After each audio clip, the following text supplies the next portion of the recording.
Dr. Christian Tiongho and Miss Elaine Santiago, and receiving the award is Bini Joanna.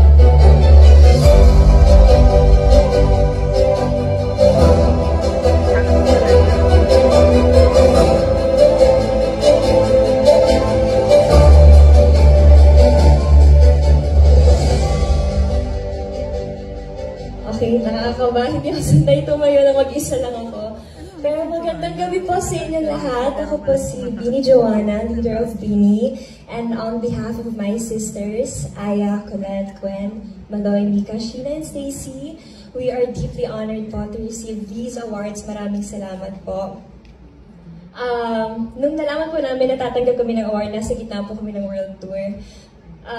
Sobrang nakakawala ng pagod and mas ginanahan po kami. And every time we perform, we do it for our blooms, we do it for the people who believe in us.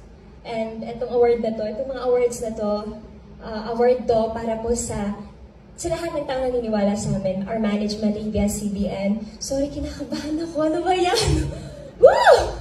To our ABS-CBN management, Star Magic, Star Music, or music label. And to our blooms, this is also your win. Maraming salamat. And to Guillermo Box Office Entertainment Awards, maraming salamat po for recognizing our hard work. Parang sinabi po ng award na to sa amin na keep going, Bini, you're doing great. And that means the world to us po kasi parang, especially now that it feels like so many people are trying to pull us down. Alam niyo, parang ang daming nakatingin sa amin at talagang tinatry kami sirain. And ang hirap, but at the same time, it pushes us more to stay strong and prove them wrong. This is just the beginning and we'll keep going, we'll keep growing. Maraming salamat po at mabuhay ang musikang Pilipino. Thank you!